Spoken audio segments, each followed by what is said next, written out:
The following is a production of the University of Minnesota.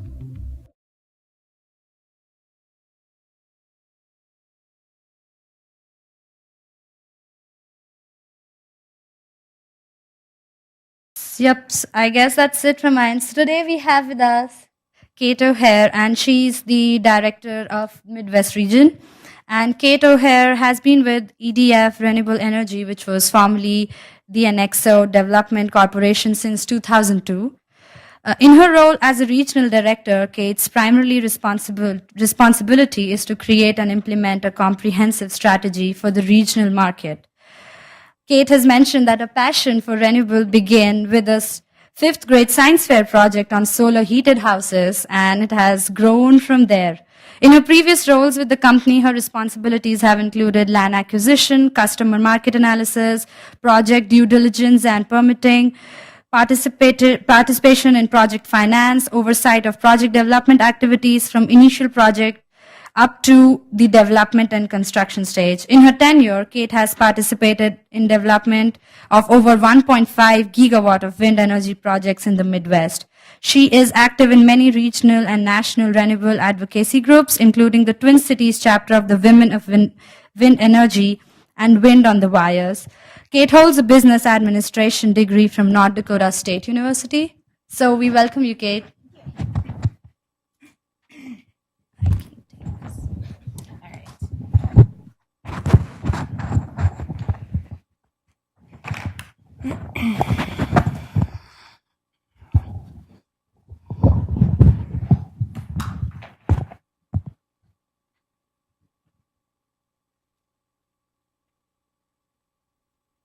There we go.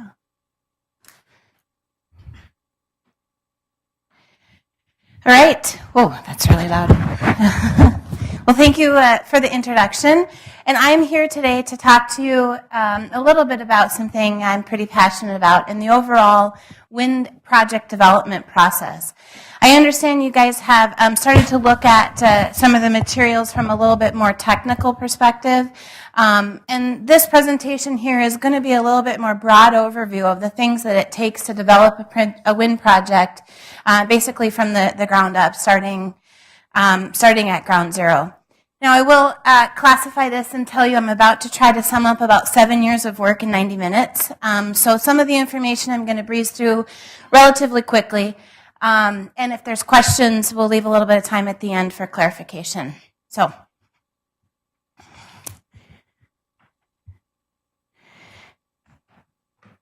see if I can get rid of that little box there.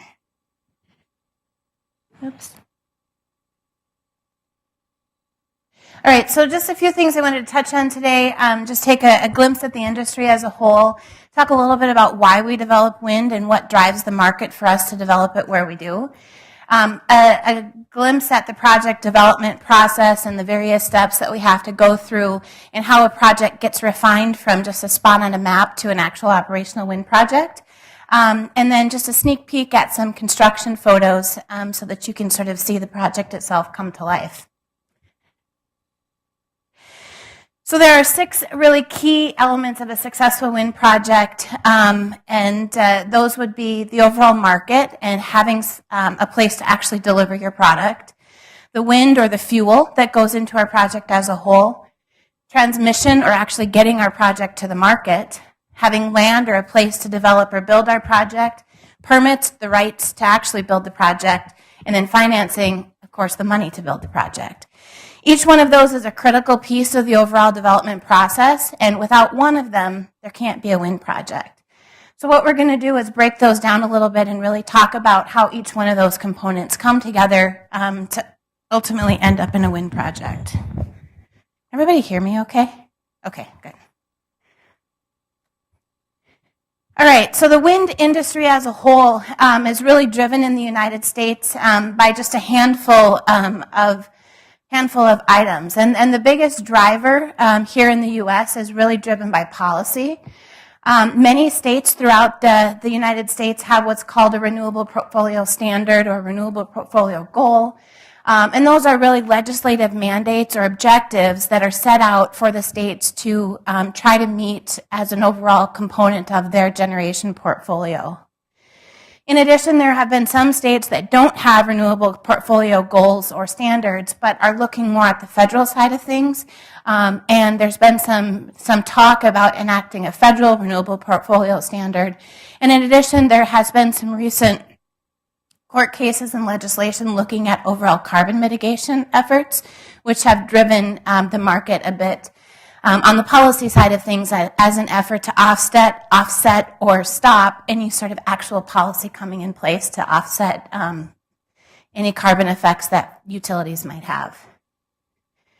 Another thing that really drives the market is the overall price of renewables. And the renewables fall into the dollar spectrum in different places and in different regions and can compete differently in different places. In the predominantly natural gas locations within the United States, on the West Coast primarily, although the cost of natural gas is coming down, energy prices as a whole are a lot higher on the West Coast or in natural gas-driven energy markets than they are in the Midwest or on the East, which are predominantly driven by coal. And so in some places, renewables and wind in particular really competes in the natural gas market because it oftentimes is a lot cheaper than it is to provide all natural gas. And so they'll look at it as essentially a beginning step or a cheap resource to add to their portfolio mix. On the coal side of things, it's a traditionally lower energy market, but wind still is relatively competitive with coal and often does a good job of offsetting some of the SOx and NOx and carbon that comes out of those wind projects. A few other market drivers, although they're not as significant as policy and price, would be the load demands in places like on the East Coast where there's high population densities, and they're looking for new ways to add generation to their portfolio as a whole. Looking to diversify it with energy security and not relying just on one source of energy to supply to their portfolio. Fuel price uncertainty, although right now in the market the natural gas prices are relatively low. When you purchase a wind contract, it's a fixed price contract over the term, and thus you don't have to, you're not subject to the volatility of the price of natural gas over time. And then interestingly enough, last but not least, of course, is environmental quality and concerns with natural gas and coal being more traditional resources. This is a map here that comes from the Desire website that just takes a look at the different places where renewable portfolio standard policies might be in place. And the red states, you can see Minnesota is one of them, is a renewable portfolio standard. And then my color maybe is a little bit off. I think the green states there, although the key is wrong, the green states, though, are states that have an objective and not a legislative mandate. So you can see there's quite a few states throughout the U.S. that are really driven by policy. And interestingly enough, as you start to look at, oops, I'm missing a couple slides there, but this is typically where you see the penetration of wind to be the highest as well in the states that are not only driven by policy demands, and a lot of times are places where the wind resource is actually the best as well. Escape from it and find out where my missing slides are. Oh, they're there. Okay.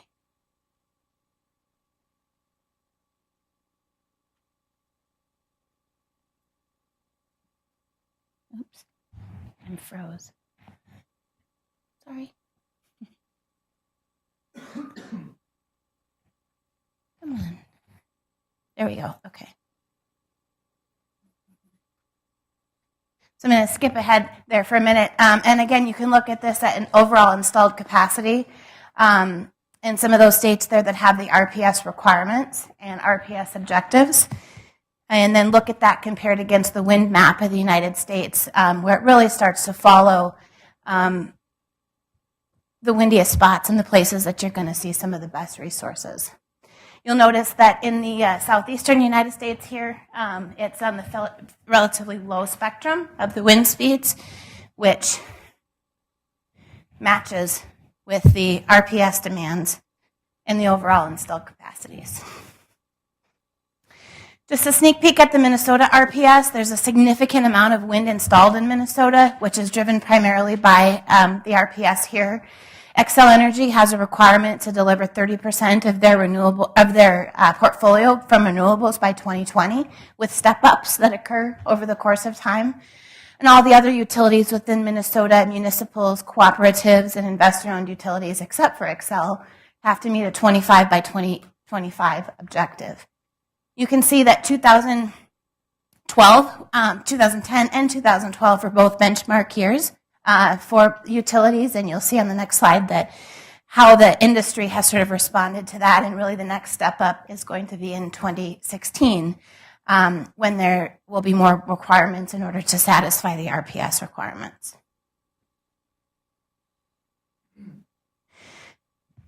Just a couple thoughts about the overall incentives that are there to develop wind. On the federal side of things, there's a production tax credit, which is essentially a credit of 2.5 cents per kilowatt hour for the first 10 years of operation of the project.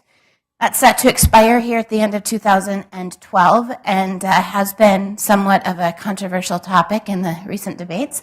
But in any case, it's something that really is having a significant impact on the overall industry as a whole, with a lot of layoffs happening, both on the manufacturing side, plants closing, et cetera, and on the development side as well. And then there's the Business Energy Investment Tax Credit, or the ITC grant, which is essentially a grant from the federal government for a certain percentage of the total investment in the overall project. In addition, to just name a few, there's some state incentives for wind power development, ranging from sales tax and property tax exemptions and exceptions, grant and loan programs, both on the state and the local level, rebate programs, local tax relief, and then rebate grant and loan programs from the utilities as well. So there's all kinds of incentives to really drive energy industry on the renewable side happening at all different levels of jurisdiction.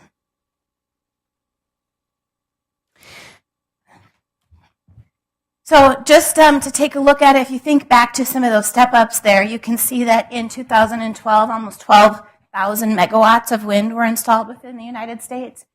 Not only because the RPSs have sort of reached their maximum threshold for the benchmark here, but also as a result of the production tax credit expiration. We're seeing a dramatic drop in 2013. Starts to come back up again in 14 and 15 in an effort to meet the 2015 and 2016 RPS requirements, and then drops off again and then picks back up to meet the 2019 and 2020 requirements as well. So it's been a bit of a boom and bust cycle, if you will, for wind in the United States, driven not only by policy but also on the incentive side of things with the tax credits. Yep.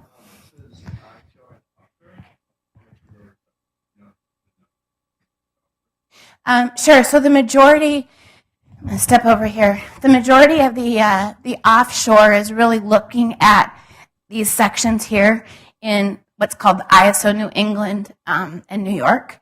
Most of the offshore development is happening on the East Coast. There's really not a lot happening on the West Coast due to some difficulties in making that work and the wind flow patterns. And there's been some talk about exploring Great Lakes offshore in kind of the upper Midwest, but none of these projections have really looked at that as a realistic option for now.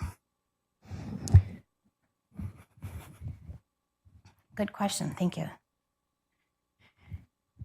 So turning our focus a little bit to talk about the overall development cycle, as I mentioned, it's about a 5 to 7 year cycle to move through all the steps of the development process. And here are basically how they line up, and you'll see that they really kind of happen in concurrence with each other and in parallel. And some things in different categories, of course, have the ability to affect others, but generally there's a lot happening at the same time to really bring a project together. And I would say that the quickest you can actually get that to happen is in about 4 years, maybe, with 7 years being kind of the outside term of that, due in large part to some of the state regulations as to how long you can hold land and lease land to develop a wind project. So we're going to dive a little bit into each of these. But one of the most important parts of a wind project, of course, is the fuel or the wind that goes into it. And you can't really transport the wind. And so we really have to go right where the resource is. Wind speeds on average must be above 13 miles per hour in order for the project to be economical, and the average wind speeds for most projects in operation and in planning right now is between 16 and 19 miles per hour. An interesting little tidbit is that the energy output of the overall project is actually the function of a cube of the wind speed, and so the better the wind, the exponentially greater amount of energy that you're going to be able to get out of the project. This here is a picture of a meteorological tower. It's a tower that we install on our wind projects, ranging from about 60 to 80 meters in height. Each of them have multiple anemometers installed on the meteorological tower at different heights in order to record the wind speeds that are occurring within the project site as a whole. The things that we do to really begin our assessment is to look for publicly available data from airports, military installations, radio stations, etc., that can really give us a long-term look at what the wind has been doing and how it's been performing over the course of time. We then will install a meteorological tower or a SODAR or a LIDAR unit to measure the wind speeds that are occurring at the site. And you typically need almost 2 years of data from those meteorological towers in order to accurately predict what's called a net capacity factor of the project. The net capacity factor is how much electricity that plant is actually producing compared to how much it would produce if it were operated at full power 100% of the time. So for example, even coal and natural gas plants aren't always in operation. They're used to ramp up or ramp down depending on demand. But a wind project, you really can't turn it up or down because your fuel is a bit intermittent. And so what we do is look for the best possible places where the wind is at its highest maximum output, the highest amount of time, which is going to give us the highest net capacity factors that we can. Then the net capacity factor is used to estimate the overall energy estimate per year. And you do that by looking at the overall size of the project. For this example, we used about 100 megawatts. The number of and the turbines are rated at 100 megawatt output per hour at its maximum theoretical output. Multiply that by the number of hours per year, multiplied by your expected NCF from your MET towers, which will show you the estimated annual production for the wind project over the course of the year. Always, we have to have those estimates verified by third parties who often use other data from other developers, other information that might be trade secret or confidential out there to really confirm that we're estimating correctly and create a bankable estimate, if you will, or an estimate that folks will be willing to finance. So once we've determined if we have a viable fuel source, then the next step is to really get figure out how we can get the project to the load center, to the market that we've got. And there's really 2 steps in that process, and I understand you maybe learned a little bit about this in the MISO a few weeks ago, but the 2 steps are really interconnection and transmission, and both of them are vital pieces of making your project successful. The interconnection process really only obtains the rights to connect to the project as well as identifying the route to get there. The generator interconnection process that you have to go through takes about 4 years from start to finish and costs in the millions of dollars. And what it does is performs a series of studies to determine your overall impact to the grid. If you were to connect your project, what sort of upgrades would be necessary to the overall system in order to support your project and deliver it, and then what sort of upgrades are necessary at the actual point of interconnection to connect your project to that grid. You enter into an agreement which allows the project to connect, and this is one of the highest components of risk in a wind project because not only does it cost millions of dollars only to study, it's millions of dollars worth of upgrades that it'll identify will be necessary, and once you enter into that agreement, you're on the hook for those upgrades, even if you never build your project. And once you've got your interconnection agreement secured, you can't just connect to the grid. You have to be able to find a path to actually deliver your power to the load centers as well. One of the things that has been a constant struggle is that the areas where the wind is often prevalent and wind projects are built, particularly in the Midwest, transmission systems are weak. They were often built only as distribution systems in the 60s and 70s to bring rural electric power out to the areas there, and really can't support the utility scale installations that we're building and trying to feed into load centers like the Twin Cities. So what happens as a result of all of the wind projects being built down there is we experience significant amounts of congestion, which leads to curtailment or the plants actually having to be turned off because there's just not enough space on those routes to get power to where it needs to be.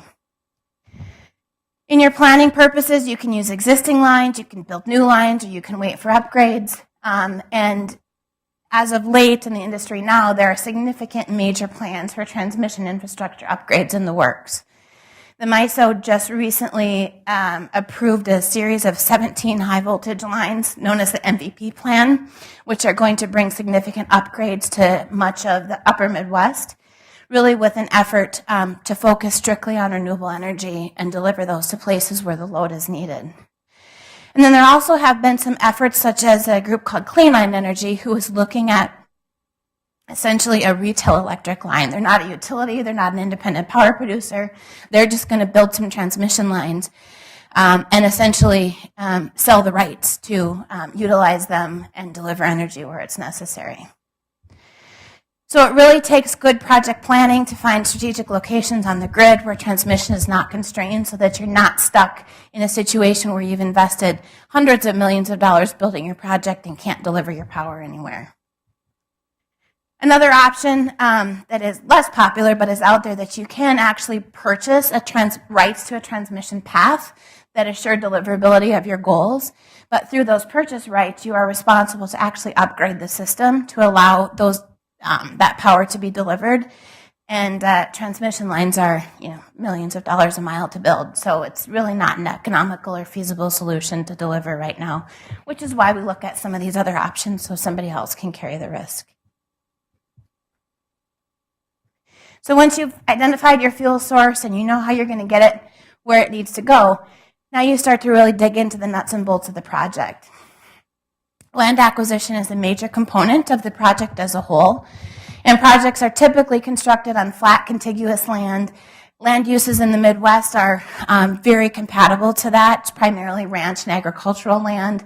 Sometimes there's projects built on the Bureau of Land Management or federal land, and to a lesser extent, but they still exist on brownfield or repurposed locations like old coal mines, et cetera, on the East Coast.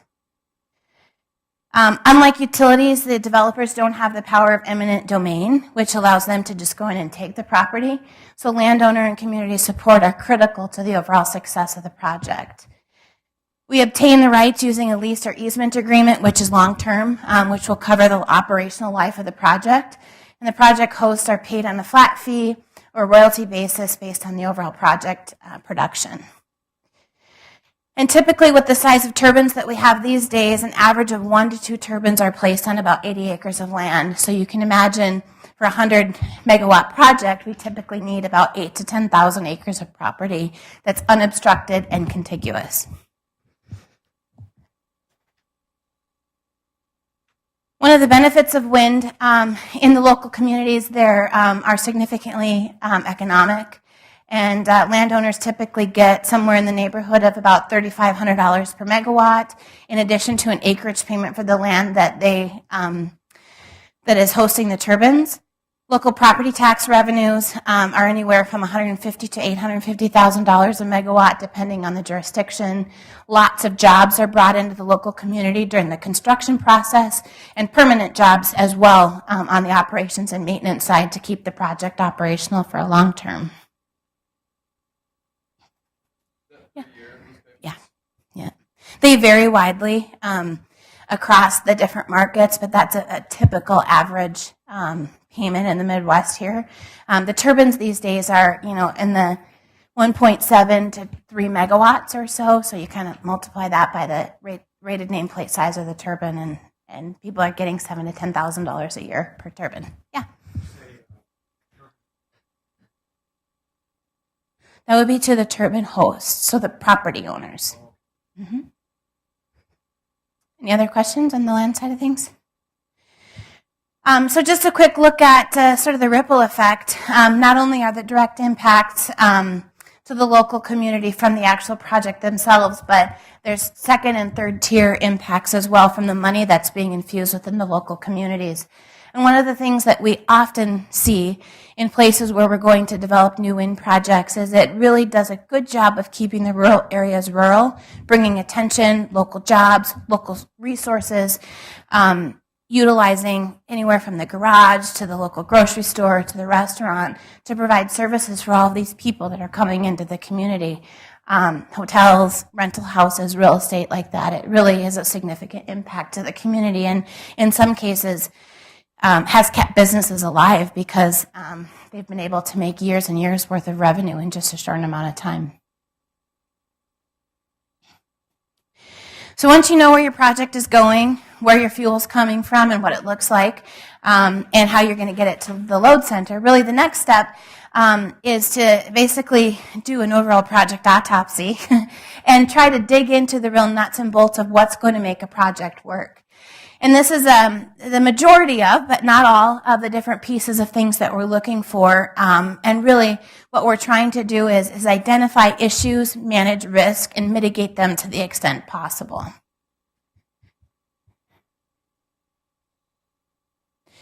During the project study and permitting process, there are many interested stakeholders that want to make sure that their voice is heard and their interests are protected during the overall project design process. But the majority of the concern is really focused on species and habitat issues.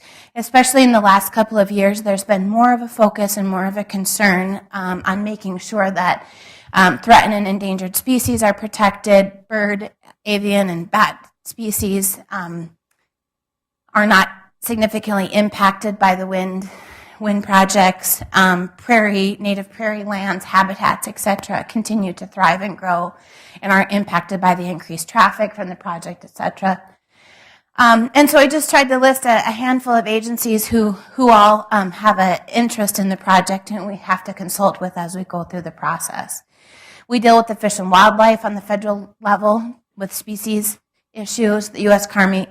Army Corps of Engineers with navigable waters, the FAA, who looks at permitting the height of the turbines and makes sure that it's not impacting airspace. We deal with the federal government in places where there's military operations areas or flight paths that might be confidential over the project areas, radar issues, Department of Homeland Security issues for radars that they have in the area. On the state side of things, we deal with the Department of Natural Resources, who are again looking at species concerns, the State Public Utilities Commission, who is looking at regulating and permitting the wind project as a whole, soil and water districts, the Department of Transportation, because we often have to cross under existing roads and highways. We deal with the local utilities because we have to cross under existing pipelines, existing waterways, existing rural electric lines, etc. Non-governmental organizations, the Audubon Society, bird conservancies, State Historical Preservation Office to make sure that there aren't any cultural remains or historic properties with the area that are going to be impacted from the project. And then local county and townships who are the most directly impacted by the construction of the project and making sure that road use concerns, drainage districts, etc., are all protected during the overall project development and construction process. And so key to success is really early and often consultation and coordination with them.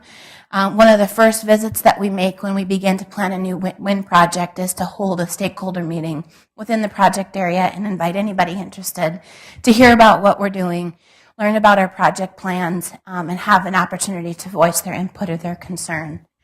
Oftentimes, through the permitting process as well, there are public hearings where folks will attend and either voice their support or their objections to the project plans as well. And as we go through that consultation process, here's just a list of some of the studies that we have to conduct, which cost a lot of money and a lot of time to go through. But we're looking at, again, as I mentioned, native prairie and habitat inventory, and that involves not only just looking at records, but actually going and walking the wind project to identify anything that may or may not be identified in those resources. Noise surveys and studies to really understand how the residents living within the project area may or may not be affected by the noise that is a result of the wind turbines, the collection systems, and the substations. Shadow flicker and visual impact studies, which looks at how the residents might be impacted by the sun sort of shining through the turning turbine blades, and any sort of visual impact on the landscape, and understanding what that might look like. We do aviation studies to really look at planned airports and any sort of airspace or flyways. The FAA has basically regulation over most of the airspace in the United States, so you have to consult with them to make sure that there isn't something that will be impacted with a turbine tip flying into flight paths. And most of the times they want to reserve areas so that you can do an instrumentation landing without being able to see what's going on out there, and turbines, as you can imagine, can impact that. We look at TV, radio frequency, and beam paths throughout the project site and really understand what sort of signals those are sending out and make sure that we're not sighting turbines in those beams because it can cut through the transmission there. We look at wetlands, go out and actually field delineate each one of those and make sure that we're not putting a turbine in the wetland for multiple reasons. One, we don't want to impact the species there. Two, we don't want a turbine in a pond. We don't want a project substation covered in water during the spring. Cultural inventory, we take a look at any sort of records that might be out there indicating tribal usage, Native American artifacts, historical schools, historical buildings in the area there, and really have to understand if and how the wind project is going to impact that, rather from lots of different perspectives. One, is it in the middle of the project and is it going to be disturbed? And two, is the integrity of the site going to be disturbed by having a wind project surrounding it? We also do avian point counts and bat acoustical monitoring for a couple of years prior to construction. Following construction, we do avian and bat mortality monitoring, ALTA surveys. Yeah. Have you put wind turbines on Native American reservations? We have, yes. How do you deal with the licensing regulations, because that's a state level thing, right? Mm-hmm. Indian reservation supersedes state level. Mm-hmm. So what codes do you go by? Well, it varies. In some places, there's two different ways that you can go about that.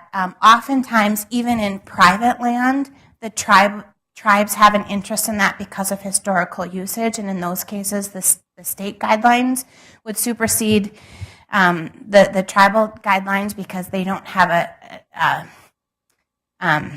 equitable stake in that property, but we still try to work with them to understand their concerns. When you're dealing on the tribal lands itself, typically that goes through the tribal authorities and the permitting happens through them. And it depends on where your power is going. So if it's going back to the tribe itself, then the permitting is a little bit more streamlined because they have the ultimate jurisdiction. But if it's going back out into the power grid, then you're starting to cross jurisdictions and have to get the state and typically the Federal Energy Commission's involved as well. So we look at surveying the property, biological inventories and assessments, jurisdictional waters, and create stormwater plans to make sure that our wind project does not have an impact on any one of these matters. Any other questions? Okay.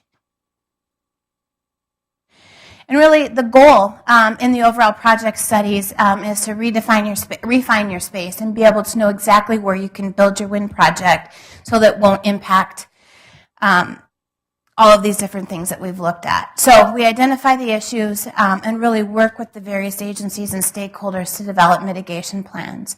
Those mitigation plans can come in multiple ways. The majority of them come in design setbacks, so we agree to essentially avoid the area by a certain distance and set our turbines back from a wetland or back from an important bird area or something like that. We do field studies in order to refine the data and really determine what sort of impact we might potentially be having. Instead of just counting the birds, we might look at migratory paths or flyways or our turbines, impeding those areas that they're actually using. There's a mitigation and habitat banking effort, which means that you're essentially paying money to a fund to offset the impact that you might have, or you can purchase a habitat bank or property in another area that would offset the amount of property that you're actually impacting. We often do donations to conservancy funds in an effort to satisfy their demands in the project. We create avoidance areas. We sometimes get special use permits if there is indeed an impact. And then in some places where there might be a species, a threatened and endangered species that could potentially be harmed by the project, then we apply for an incidental take permit, which is a license to essentially take a threatened or endangered species. Now, the interesting thing about all of these mitigation plans is they're all voluntary, that there is no regulation that actually says you have to do all of these things in order to build your wind project. However, under the Federal Migratory Bird Act and the Endangered Species Act, the federal government has what they call prosecutorial discretion, which means that if you don't work with them and you don't voluntarily do all these things that they say, then they can put you in jail for harming or taking or disrupting habitat for the species that are out there. And it's a little bit arbitrary as well, because there isn't a lot of science out there, scientific studies out there that really determine and identify what the impact of these wind turbines on species or habitat might be. And so it's really left up to the biologists that are working for Fish and Wildlife and DNR to determine, based on the information that we provide, what our perceived rate of risk is for those projects.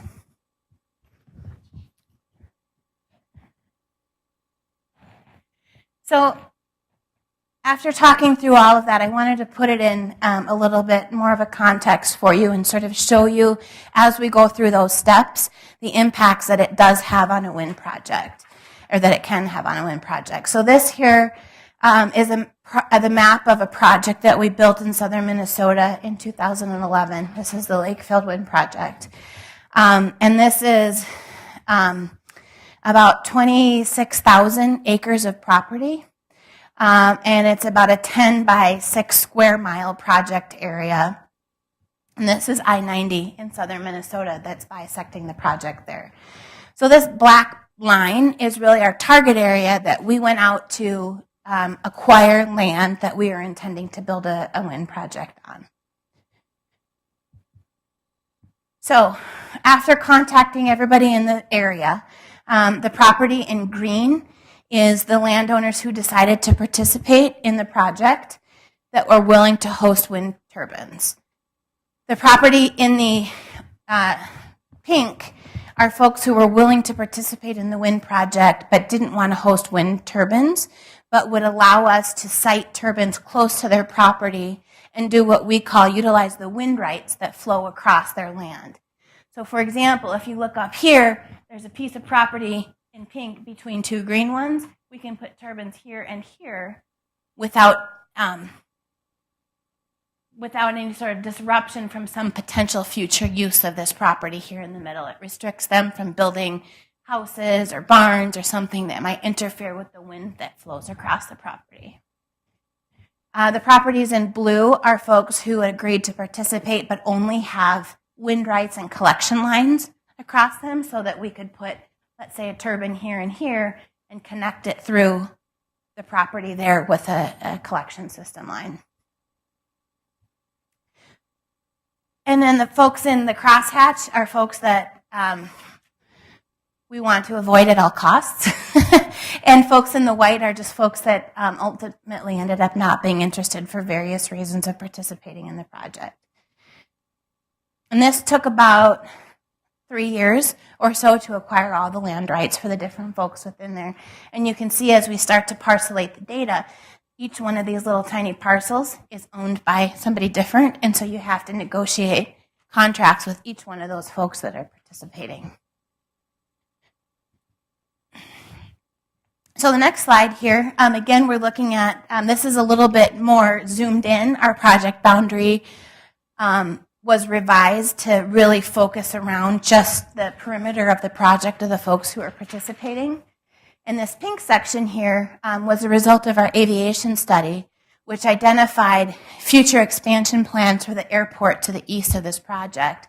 And these were areas that they reserved with the FAA for flight paths. And as you can see, it kind of took a nice chunk out of the eastern part of our project here. Unfortunately, this is also the windiest part of our project right here.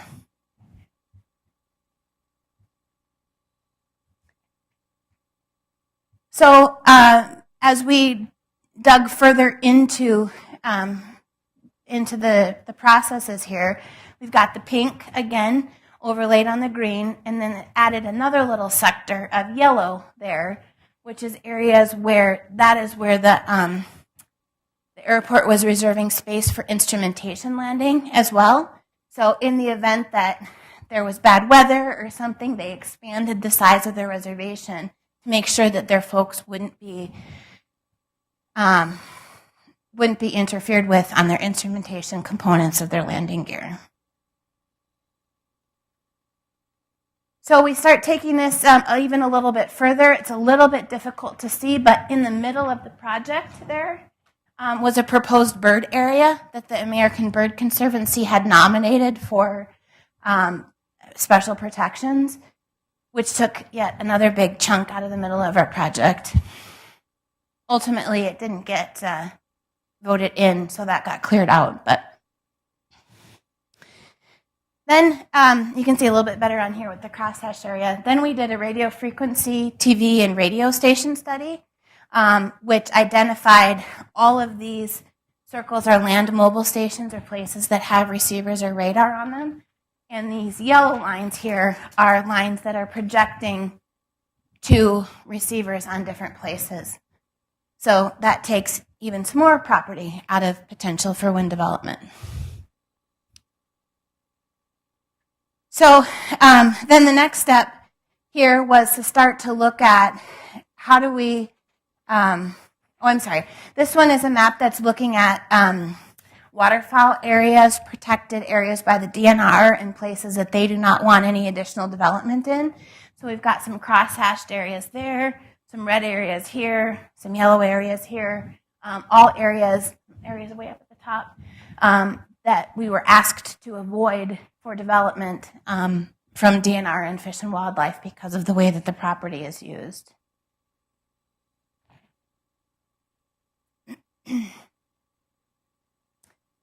So now that we have sort of started to refine some of the initial components, we started to actually look at the overall project design and where we might actually put turbines and access roads.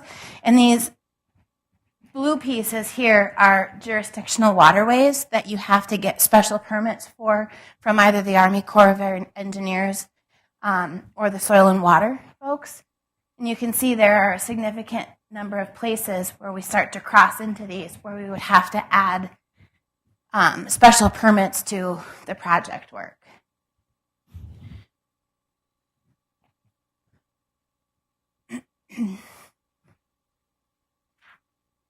To remember what this map is.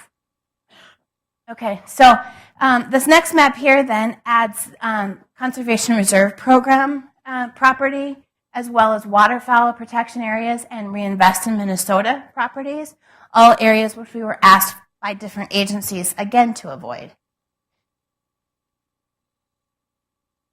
Then we've got a pipeline going across the southern part of the project. We, of course, can't put a significant concrete foundation and turbine on top of a gas pipeline.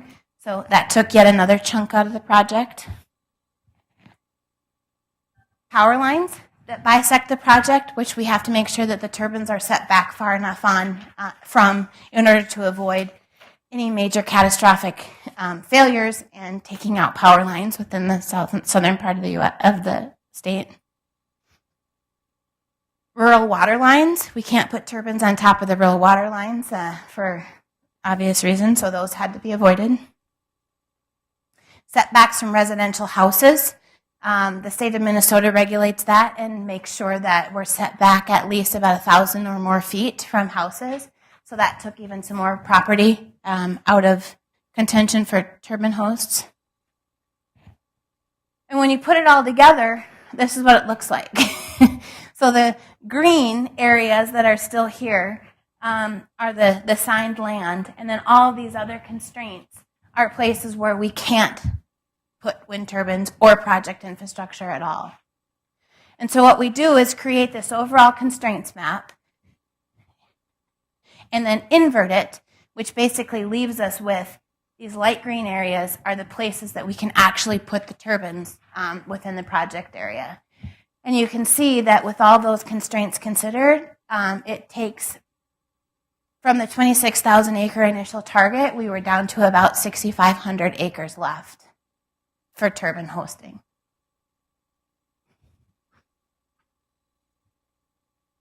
And that's what the constraint map along with the turbine placement actually starts to look like. You can see that in a lot of places, we'll put the turbines right up next to those areas in an effort to try to space the turbines apart as far as they can. Really the goal is to make sure that as the wind flows through the project area, and in this case it's coming up here from the southeast, that it has enough time to recover from the time that it hits this first turbine to the time that it hits the second turbine. And there's a significant amount of wake effect that, I don't know if Mark talked about that at all from the WindLogix group, but there's a significant amount of wake effect and recovery time that happens between these turbines that we have to set them apart at least about 5 rotor diameters in order for the wind to pick up enough to hit the targets for the overall project output.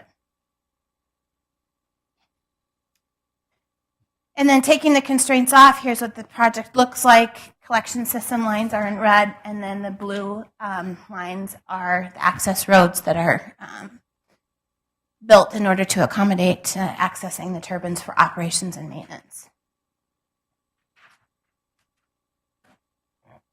And there's a look at our final project.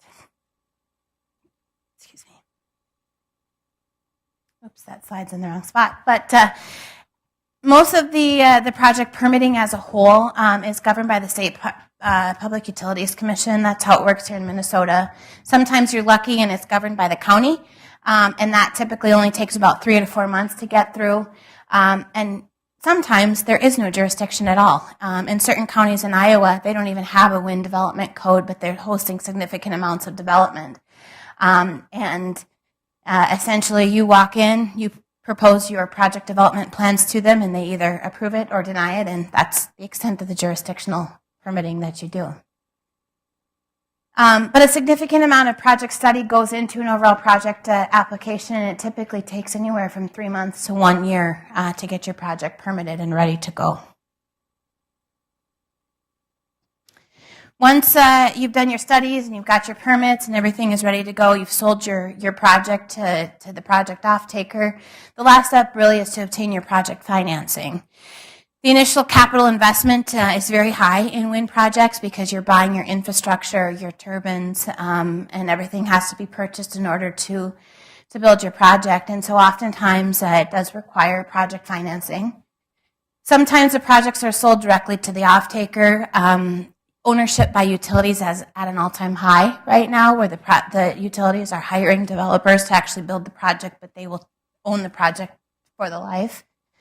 But it's most common that an independent power producer will enter into a power purchase agreement with the utility, which then requires financing in order to build the project. A lot of different ways that it happens. Most commonly is a PTC monetization structure, which is an effort where you bring in somebody who has a significant tax appetite, who can take advantage of the production tax credits, and in exchange for a capital investment based on the output of the overall project farm, that's how the overall construction efforts are funded. Some debt and equity financing happens as well. A few companies do balance sheet or construction financing only. And then to a lesser extent, there is a place within the bond markets where wind project financing has a small but a bit of a market share. Yep. Mm-hmm. So when you sign an agreement, what happens to the detail? What would the agreement like? Sure. Well, it depends a little bit on the structure of the agreement, and there's different kinds of curtailment that can happen.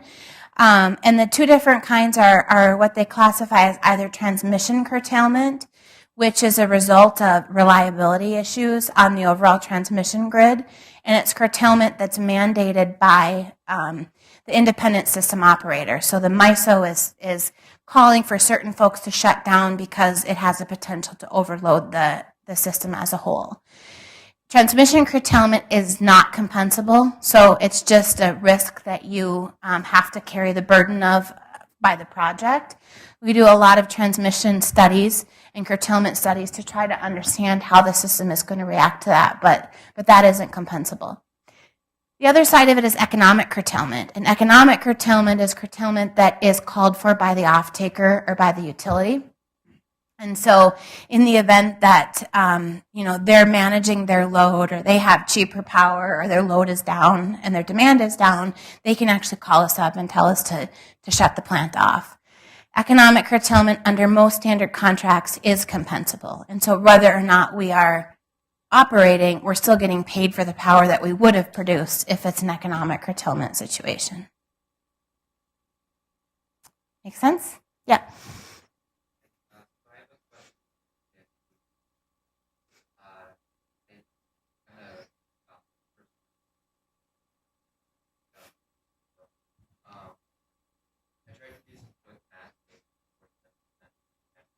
Mm-hmm.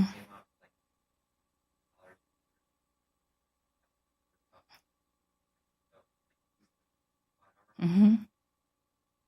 Yeah. So along those lines, how much cost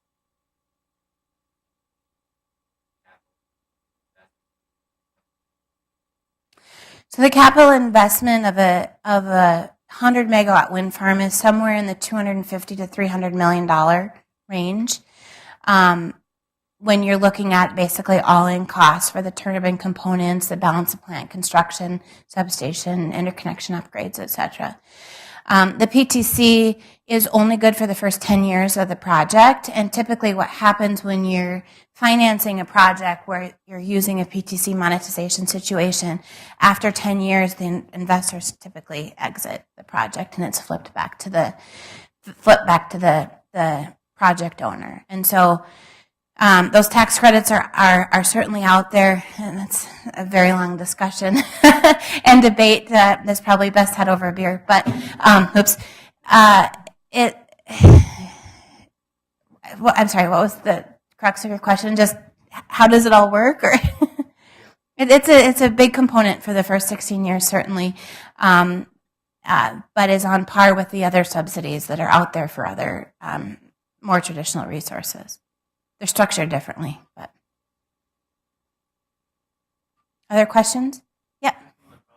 Yeah. Can you talk about the sort of MISO backfill program, like how that affects your Mm-hmm.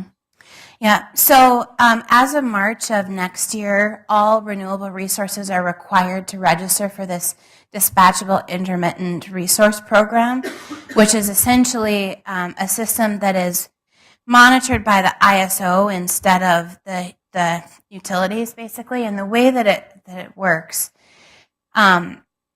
is the utilities will bid a certain price into the MISO for how much they want to get paid for the energy that they're producing. And based on reliability and by price, the MISO is going to rank the order of how the projects are going to operate and how the projects are going to be curtailed.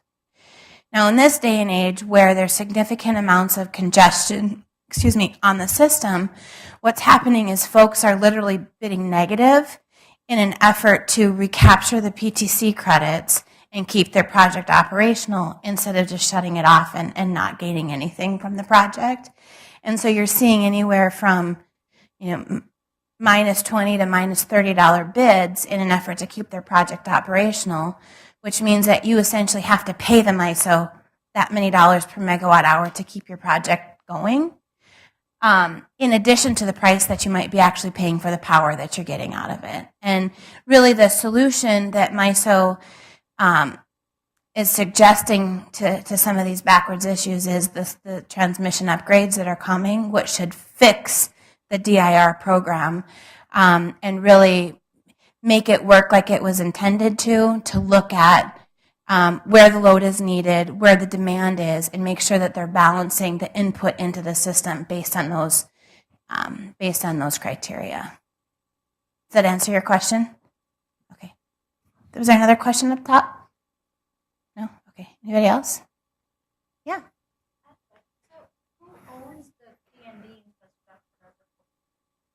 If I'm a private generator in a PPA, I can't own my own transmission infrastructure.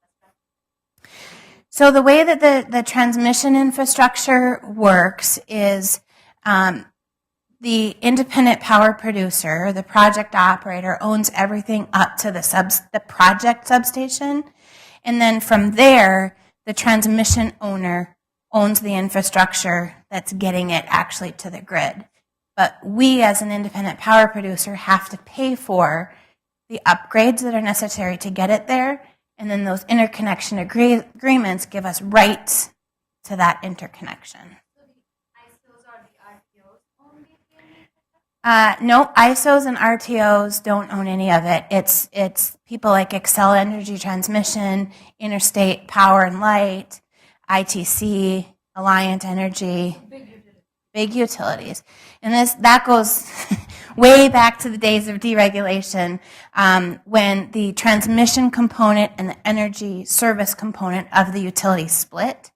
So Xcel Energy, for example, who most of us probably buy our power from, have a retail and residential side of things where we buy power, but they also have a transmission business, and the two are sort of reporting up to the same company, but because of markets and reliability, don't really talk to each other in the same way that, well, now we all know what I have to do today.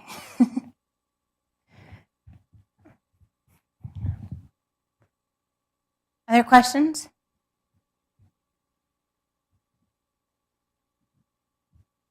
No? Okay. Just to switch gears a little bit and talk about project constructability, once we get the project designed, that doesn't necessarily mean that we can actually build the project as it was intended, because there's still a lot of things out in the field that might conflict with what we're looking to do.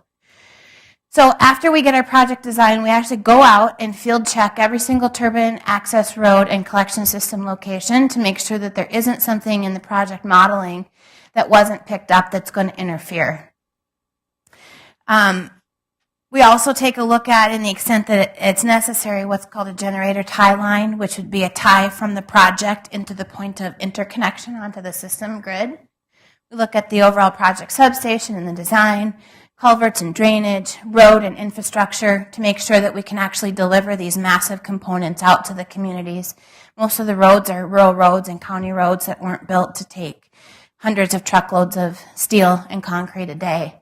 So a lot of upgrades happen there. On the east and west coast, it's more of a concern, but looking at the overall grade of the locations and making sure that you can get this stuff up to where it needs to go. Crane routing and making sure that there's a path to actually move these 100-ton cranes throughout the project area. Looking at geotechnical and hydrological assessments as well to make sure that the ground and the foundation and the water tables can support the foundations and turbines so that they don't topple over.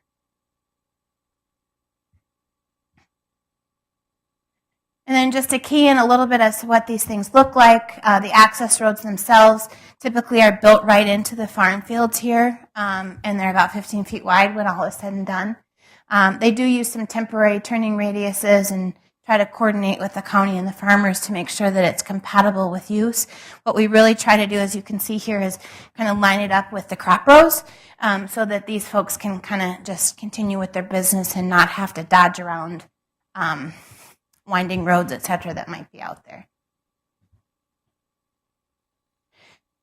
A picture of what the foundations look like. I don't know if you guys have looked at this or not, but typically in the Midwest here, we use an inverted T, excavate the soil back, put some concrete and rebar down there, and this is really all that's left once everything is compacted and completed for the foundations of the turbines. About 300 yards per foundation get dumped into these things. They're pretty massive. The electrical collection system, everything is typically trenched cross-country from point to point, avoiding the things that we need to. The projects, this is the Lakefield project that we looked at, had almost 60 miles of underground cable within the project infrastructure as a whole. And we try to the extent possible to keep the overall length of the cable as minimal as we can, because as you electrical engineers know, the further you try to transmit electricity, the more losses you're going to experience. And so we try to keep that to a minimum, but it's very difficult when you're dealing with all of the constraints that we saw on the previous maps.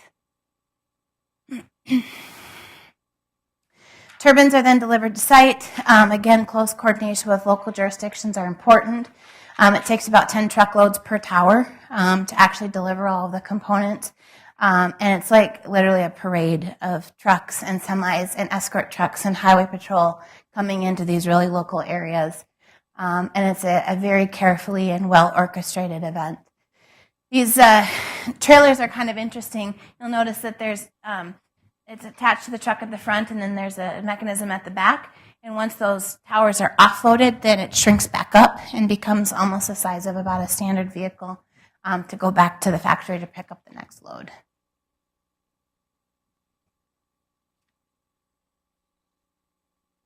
Then we move into the turbine erections. The higher they get, the bigger the cranes get, and it's actually a really massive and incredible event that happens. This baby moves at about 3 miles per hour, and so we really do our best to try to minimize the amount of cross-country travel that the cranes have to do in order to top out the turbines. In the Lakefield project that we looked at, there was 132 turbines that all had to be erected, and we did it with 2 cranes over the course of about 8 weeks. Then the rotor and the hub are typically assembled on the ground here and then are flown to the top with these big cranes. You can't see it in this picture, but when they attach them, there's a guy up in the nacelle at the top and 2 guys over here with a rope on each blade. And they are so good at what they do that they can precisely maneuver that thing manually and with the help of the crane to get it to fit into the rebar cage up at the top and connect it as a whole. It's a pretty cool thing.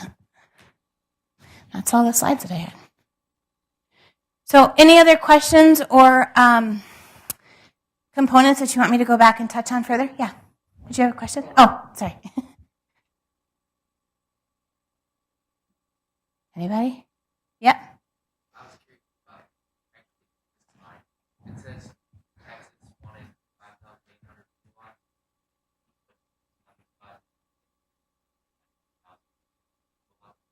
Mm-hmm. They did. So there's a bit of an ancillary merchant market down in Texas that's pretty robust, and places primarily more on the East Coast are able to satisfy their RPS demands by buying credits or buying wind from other states. And Texas is one of those places that participate in those markets, and so they've built, I think, almost 10,000 megawatts down there to not only supply their RPS requirements, but then to supply the other markets that are there as well. We're starting to see a little bit of that happen in the Midwest as well, where power prices are pretty cheap. It's fairly easy to develop a wind project, and you can do it on agricultural land that's compatible with those uses. And then like the MISO MVP lines and the clean line energy lines that I mentioned that are planned for the next couple of years, are really intended and designed to bring the power east to supply these markets where there just isn't space, the wind isn't as good, or the populations are so dense that you can't really build the projects there. Good question. Yeah? The green states are orange here, but they have a renewable portfolio goal. So the legislature and the utilities have gotten together and agreed that they will make an effort to provide a certain percentage of their portfolio requirements from renewables, but there's no penalty if they don't actually meet it. Yes.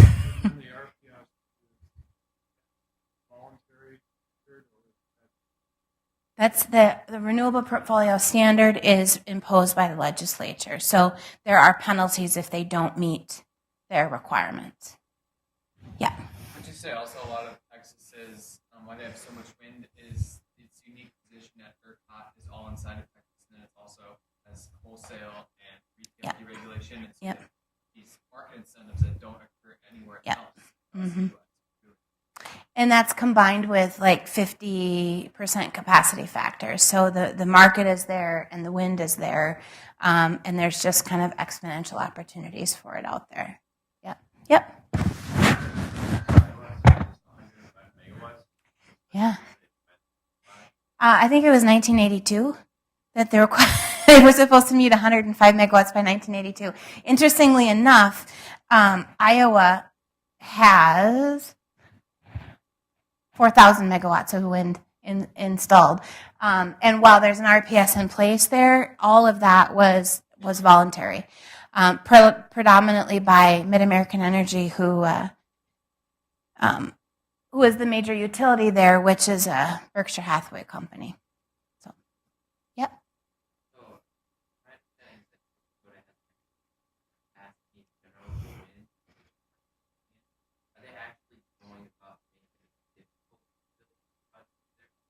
So there's a couple of things in North Dakota. Number one, have you ever been to North Dakota? Nobody lives there, right? So not nobody, I should say, but there's not a lot of population density and not a lot of transmission out there in the center part of the state. And so getting the power out of there has been a challenge for some time. There's been some high voltage DC lines that have been built out there in the past that's helped getting it into the Minnesota market, but getting it beyond that has been pretty difficult. In addition, in the middle of the country, there's what's called the whooping crane corridor, flyway, which the whooping crane's an endangered species. And they're in the process right now of trying to figure out how to permit wind projects in the endangered species flyway zone that extends basically from Canada all the way down through Kansas, Oklahoma, and Texas. So it really, the issues that we're facing there really aren't related to like the North Dakota Utilities Commission or anything. They're very supportive of wind and would like to see more come in their state. But just getting it out of there, we don't have a feasible solution to that yet. And what's happening is that you're seeing almost as close of net capacity factors in southern Minnesota and Iowa, but the infrastructure is there to support that. Mm-hmm. Yep. Mm-hmm. Well, there are very few operators within the industry as a whole. My company happens to be one of them. So we actually got started as an operations and maintenance company, and we've been doing that for about 25 years and really have been able to apply what we have learned sort of from the operations and maintenance side of things to the overall development process and trying to make the projects better so that we're avoiding the issues that we used to face on the O&M side of things. But essentially, what happens is they install an O&M office down at the project site, and they do a lot of preventative maintenance work in order to keep the turbines operational, some gearbox switch outs and retrofits, etc. And then there's a whole other component to operations and maintenance of the park as a whole, and that's really asset optimization. So making sure that your project is operating at the peak performances, looking at, doing maintenance when the wind's not blowing or when you're curtailed or whatnot. And it's a robust business that's out there because there's some, tens of thousands of turbines operating in the United States that are aging, and that the technology is quickly changing that are looking at retrofitting and changing to make the projects more operationally beneficial. Any other questions? Yeah. Yeah.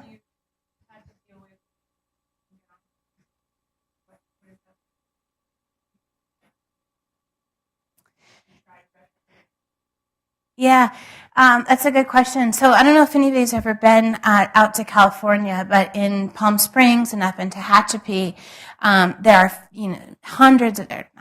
thousands of turbines actually out there, and some of them are like 660 kilowatt turbines, where you could take 10 turbines out and replace it with 2 and get better output from the newer machines that are out there. So we've done a lot of that predominantly on the western side of the United States, where we'll take out the older infrastructure, the older turbines, and put new technology in there and utilize the existing infrastructure that's there. And it's interesting that there's a bit of a secondary market for some of those things because those turbines are still performing well and are meeting or exceeding their rated outputs, that municipal agencies or schools or universities are looking at buying some of those smaller turbine components and getting into wind from that perspective, even though the turbines are 20 to 25 years old. Of course, the newer machines are more efficient, less noisy, easier to maintain, but there's still a secondary market for those smaller turbines. And in fact, I don't know if you've seen, I think there's like down by Northfield and out by Maple Grove, and over by St. Paul, the Minnesota Municipal Power Authority has some of those old 1980s style turbines that they bought from a plant in Palm Springs and have repurposed here to supply their RPS demands here in Minnesota. Anybody else? Yeah.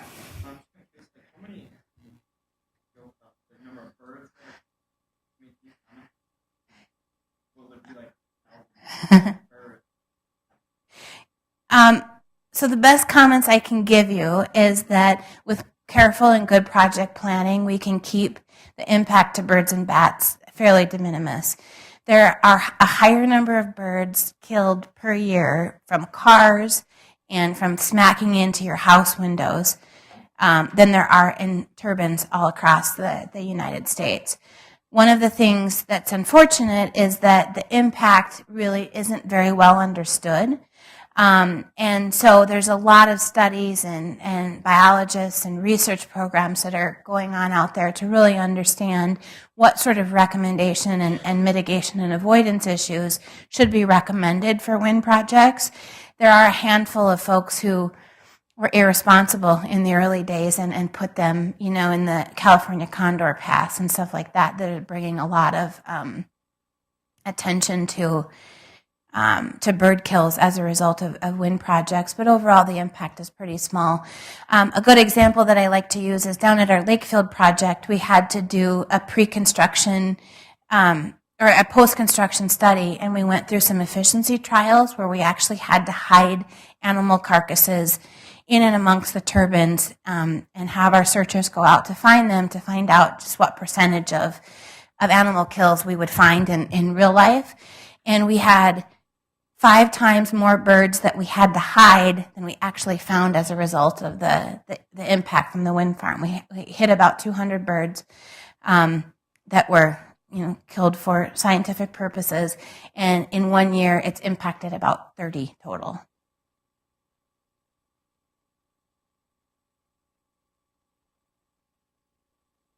Anything else? Yeah. What What about agricultural impacts? Mm-hmm. So we have on our land about 30 of these wind turbines, and I live on the border of North Iowa, Minnesota. Oh, yeah, okay. And we've seen significant yield loss due to areas where the connection lines line the tile, and we had to go back to the wind turbine company and seek payment that way. Is that something you guys see a lot of? Any complaints of yield loss? Yeah. So how long is just out of curiosity, the park been in operation on your land? In the last 5 years, it's like, you know where McIntyre, Iowa is? Yeah. It's that area. That area. Okay. So after 5 years, has it recovered? Or are you still experiencing impacts? Well, this was last year. Okay. We did flyovers and Looked at the yields. Okay. looked at So it is an issue, but typically a short-term issue, and it's right. And compaction and soil displacement as a result of the crane routing and the electrical collection systems is something that is a prevalent part of the overall construction process. And typically, we've worked with the University of Iowa and their agronomy department to really understand what those impacts are. And their estimate is anywhere from 3 to 5 years. With good remediation and decompaction and drainage issues and all that being fixed, that should sort of remediate itself. And so, yeah. And so what we typically do, and not everybody does this, but what we typically do is when we're making payments for crop damage as a result of construction, that we would look at sort of a reduced payment over time. So year one, you might get 100% of your loss. Year two, you get 90, 80, 70, 60 as those restoration efforts start to take place. But crop damage and tile damage and drainage issues as a result of construction are a real concern for a lot of people, especially in the agricultural side of things. And there are a handful of folks out there, again, who have sort of set a bad precedent and have kind of made a bad name for it, but it can be managed and mitigated effectively if you know what you're doing. So, anything else? Oh, sorry. I'm in a bit of a haze here under the lights. So. Well, 3 months ago, I would have given you a different prediction, but it seems to have gotten a lot of attention here over the course of the last, within the presidential debate there. And I think, we were cautiously optimistic that there would be some sort of extension. And the proposal that's on the table right now is essentially a phase out and phase down of the program, so that there might be 2 or 3 years of extension, and after 3 years, sort of the program terminates and ramps down over that course of time. The production tax credit sort of aside, the most difficult impact that brings to the industry is uncertainty. So if it's not going to be there, the industry can find a way to continue to advance technology and make wind energy competitive. If it is going to be there, it certainly helps, but it's not a necessary factor in the overall economics of it. But not knowing is what is difficult for us. And so what's happening as a result of the PTC uncertainty, and why we're seeing the impact to the industry and the market right now, is the utilities are just not willing to make a bet as to whether or not it's going to get passed for next year. Their RPS requirements are met, and the industry has taken a major downturn because of that uncertainty. Not because it's not getting renewed, but because of the uncertainty.